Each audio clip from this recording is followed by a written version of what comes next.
All right.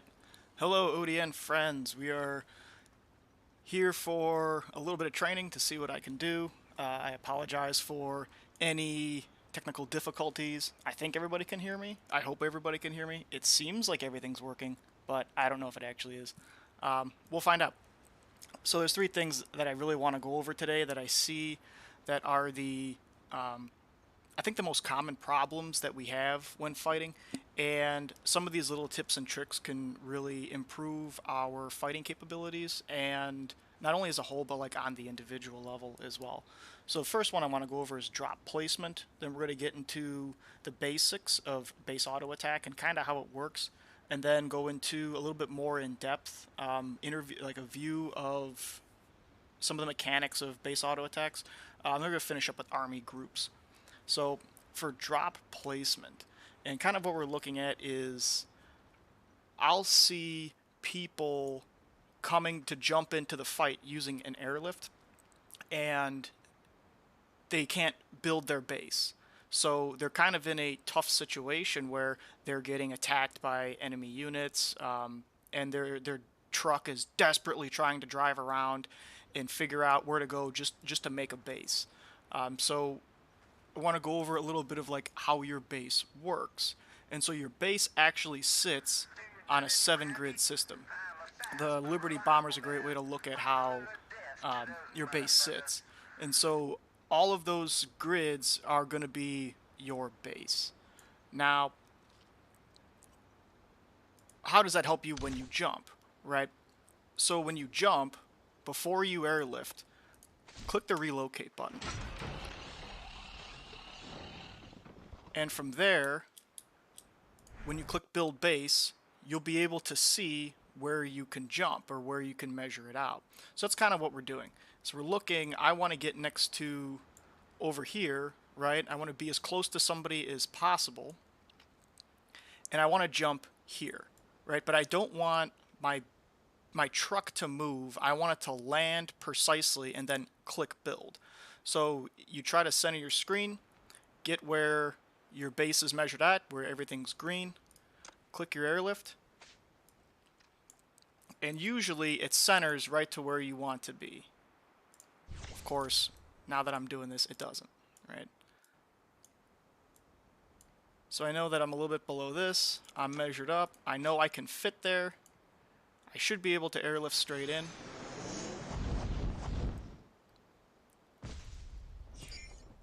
And build. That way it minimizes any time that any other enemy commanders can come in and try to attack me. So the next time we're trying to build in a village area, or we're under attack, or you find yourself that, hey, I'm not where the fight is and I want to get to the fight and I want to use an airlift, try that method out. You'll be able to measure out where you're coming in and where you're going out.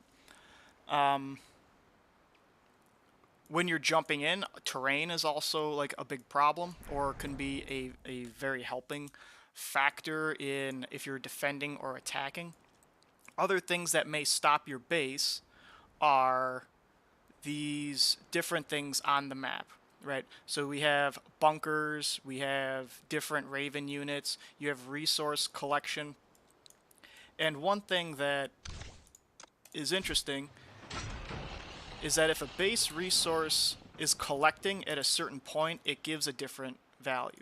So right now I can build pretty much on top of this, except for the center or any one of the areas around the center of the base. I can't build on the center of it, but I can build around it. But Commander, our garrison will if somebody was to be collecting resources here and having a truck, let's see how that changes it as soon as he gets there. Destination, Commander.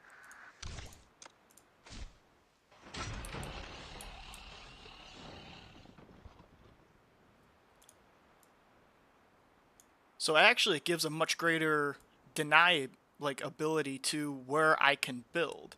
So a good tactic for, let's say an enemy command center is being built, or you're trying to stop enemy troops from going into a certain area would be send as many trucks as you can in, and that might block enough of their build where you might be able to push out one or two of the other enemies, and they will not be able to build there.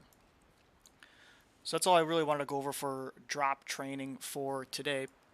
The next thing I want to go over is kind of like base auto attack and how it works. And so what we're going to look at is right now, if your base has nothing going on in it, it's in like a passive mode, right? It's not going to attack anything or anybody else that attacks your units. But there's two other modes that are kind of worthwhile noting. One of them is an activated mode where the base is on fire. And you can also see activated mode a little more if you zoom into your base. So notice how your units are here on the pads. When your units are actually garrisoned and shooting out in a defensive position, they actually go into your command center or your main building, whatever it's called. So they'll actually garrison there. And so if you zoom in on someone's base and it seems to be on fire or red and you don't see their units here, that means it's garrisoned. Now what does that mean, right? And why does that matter? Well, if a base is garrisoned and it's activated, right, it will automatically attack any units attacking your specific units outside of your base. So here's some super heavy units out here, and so we're going to kind of look at see like how does your base react and what really happens. So I'm going to have some bombers hit my base.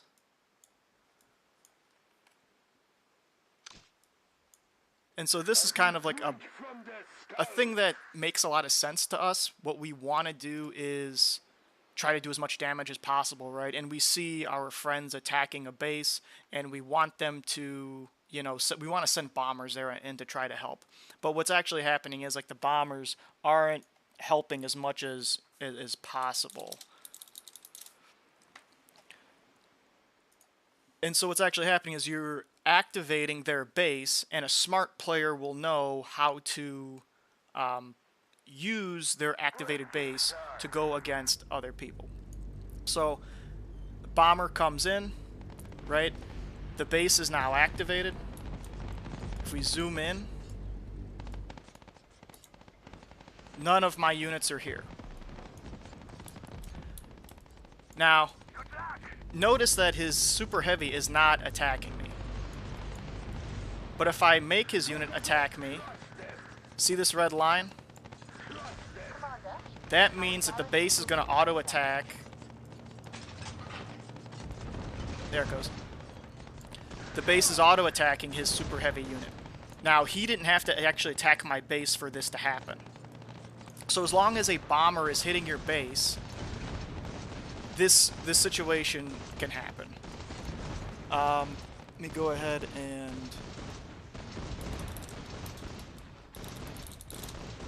call off the bombers and call off the super heavy and see a little bit how this other might work.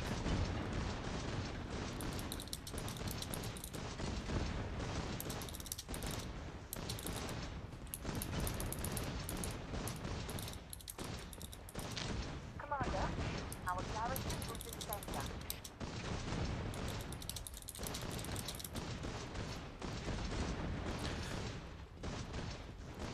Alright, perfect. So, as we can see, everything is still attacking his super heavy. But how the base auto attack works in another layer of it is it'll only attack what the last hit was for your specific garrisoned units. So if I pull my artillery out, and I pull all my other units out, right, and I put it back in, Commander, our garrison will defend us. you're still going to see the base auto attack shooting at this, Our garrison will defend us. but the other units will not because they are no longer garrisoned.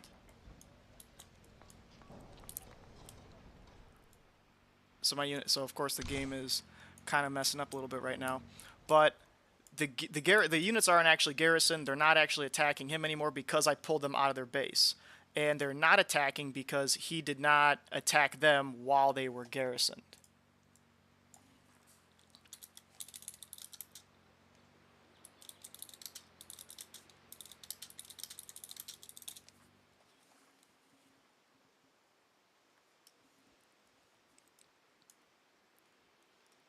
So what we're going to have him do is have him come back in, hit again, and go back out. So he hits.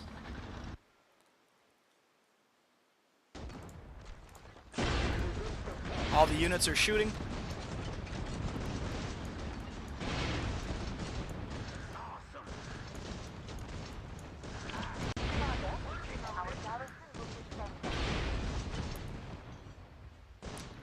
See now how it's only the base auto attack and a little bit of the units. You don't see the artillery output anymore.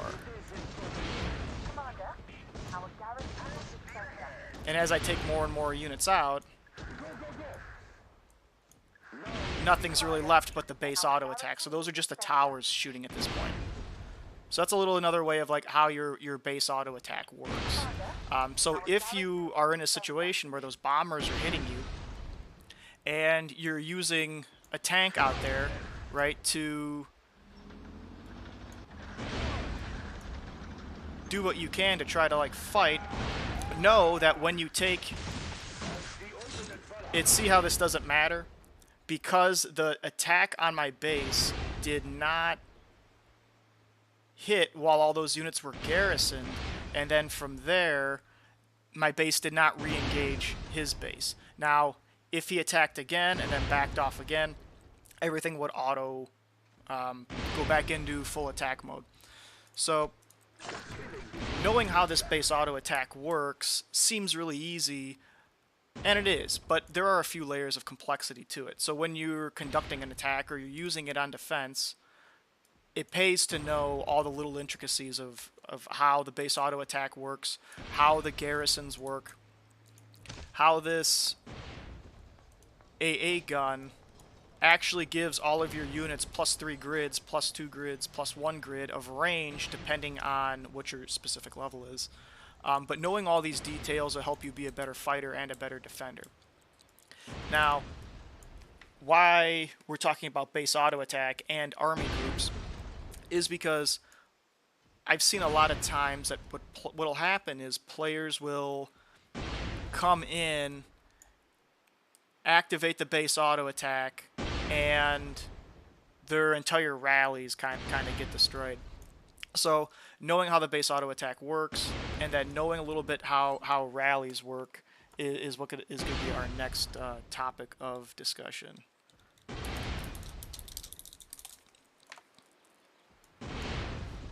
So going into the army groups, how to form one is generally pretty easy. I'm not in alliance right now, so I can't form one. But you go to alliances, you go to the tab with the cannons on it, and you click create army groups. And how those specific groups act are in your research center and in your tactics. And so you have two different trees. You have a command tree and a coordination tree.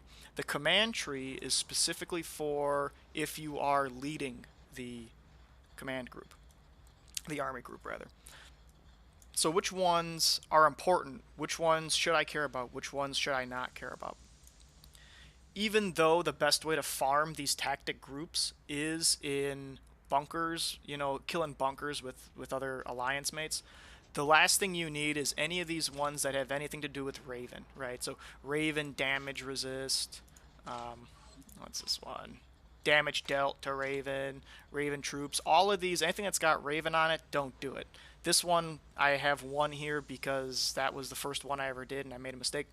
But you want to go right down the center. You want solid firepower because you're going to be going up and using these army groups against other players. You're gonna, in an L4 event or any time that we need to create an army group in general.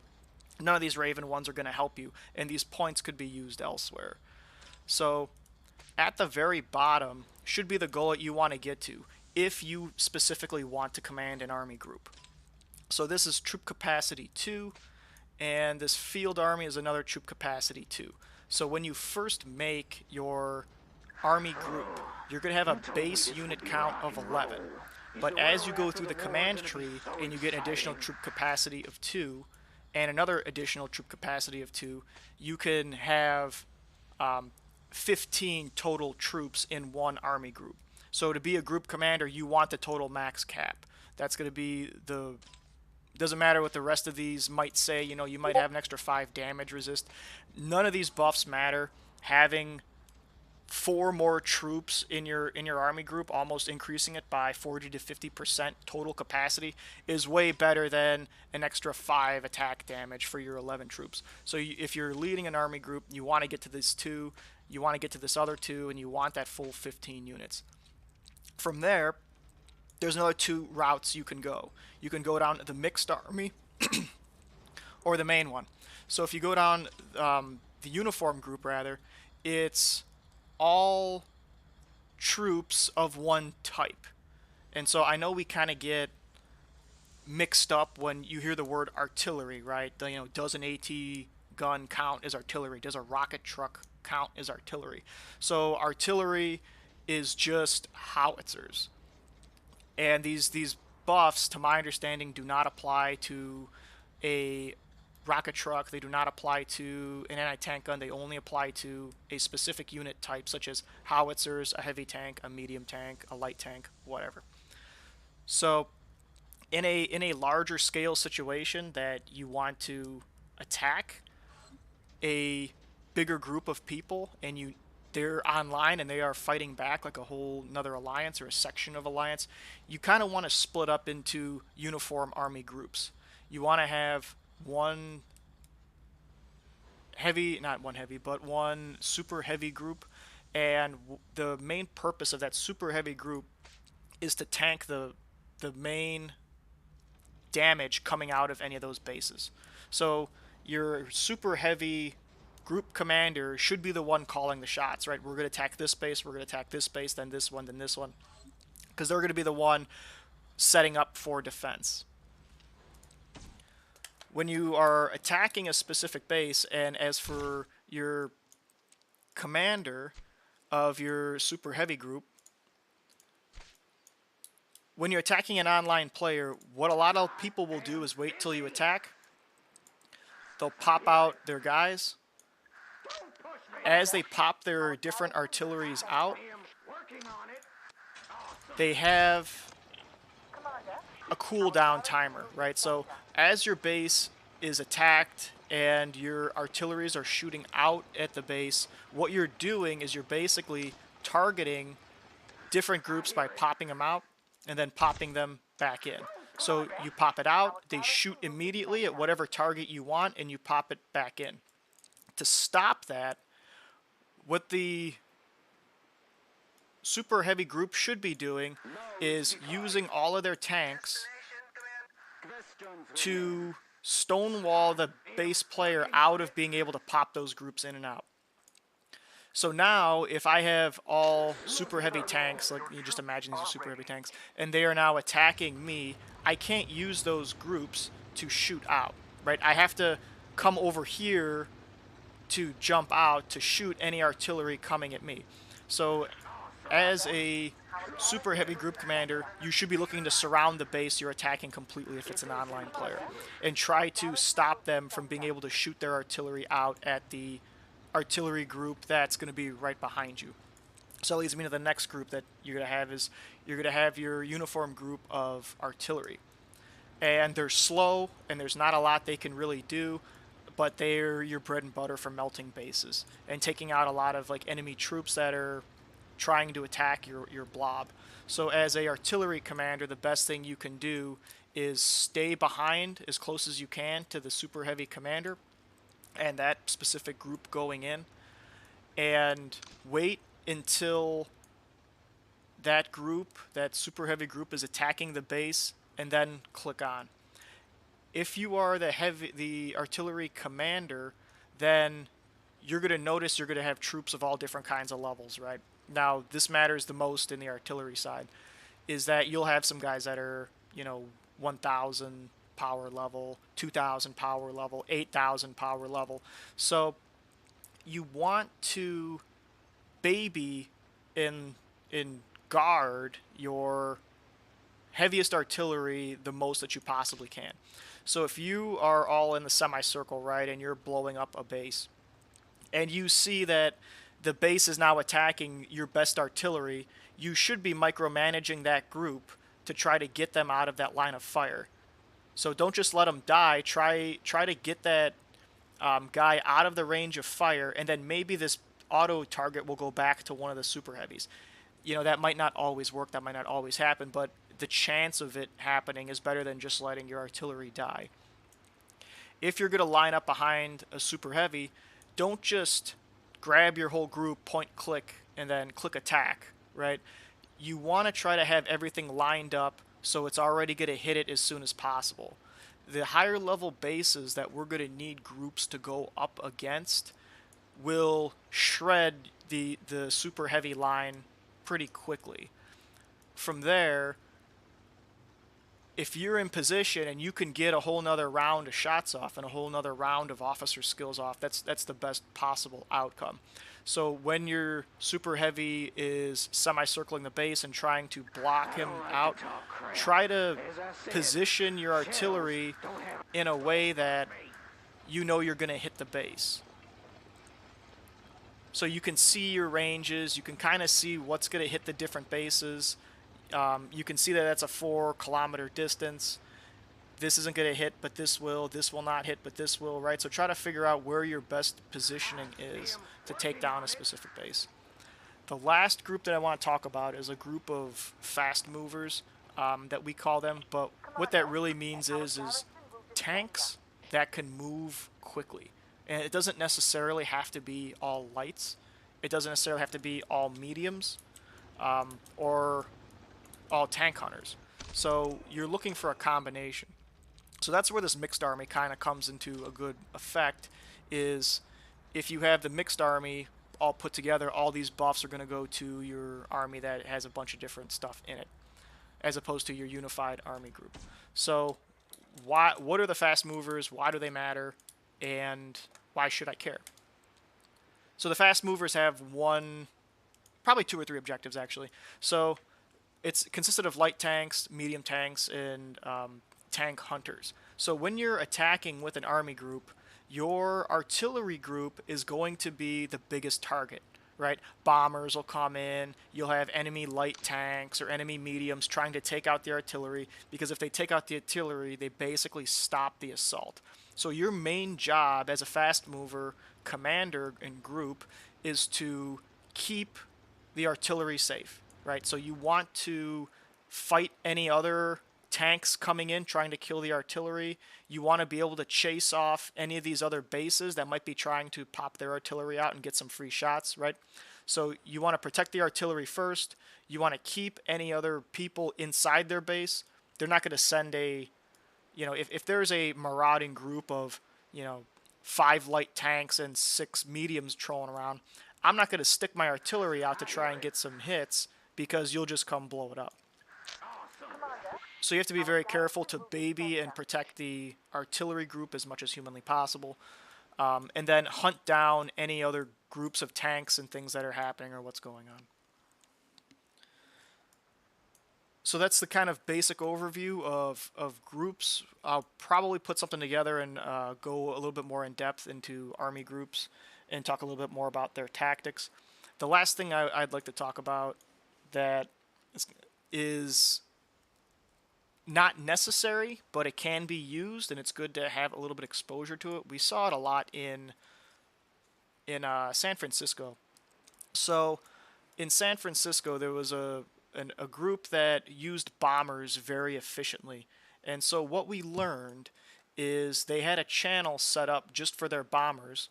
They would go into their chat and throw up a specific UTC time, right? So they'll say 0035, and they'll put a specific base, right? And so everybody knows that at 0035, we are going to hit this base. So how do we do that? There's actually a little bit of a trick to it. So when you put your bomber over it, you're looking at your estimated flight time and you're looking at your estimated flight arrival time. The estimated flight arrival time has the exact timing down. And so the second that this would hit 35 is when I would hit OK. So what that's going to do is everybody all across the map, bombers, will hit all within the same period of time. So it's not a slow stream of people coming in. It'll be a very quick pinpoint attack that does a lot of damage. It usually happens quicker than they can react. They can't move all of their planes there to shoot you down. And by the time they know what's going on and they figured it out, it's only one round of bombing and everyone goes back to their base. And then you move to the next target. You either hit the same target again or move it to a different target.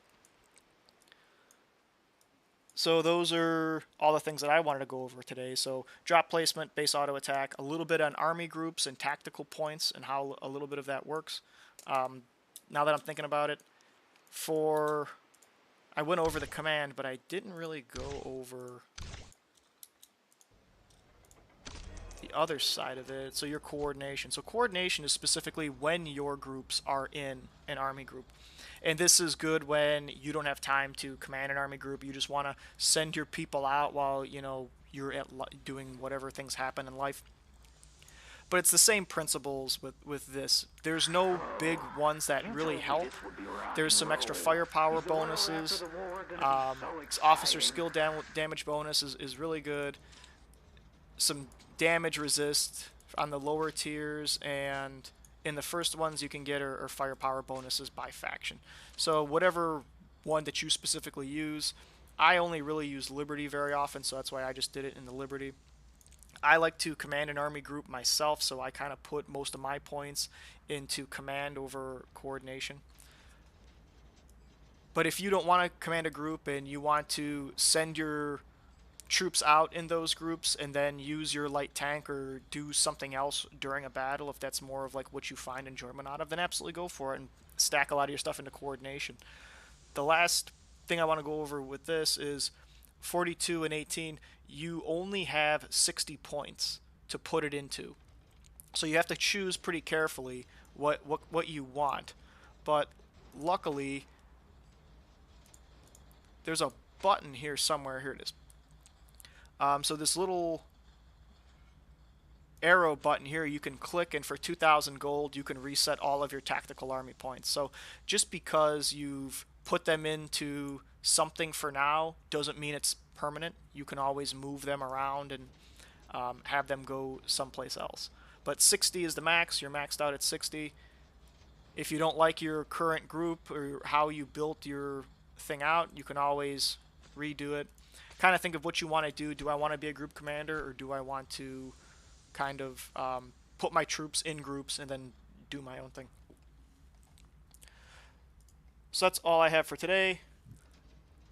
Thanks, everybody. I'll catch you in the next one.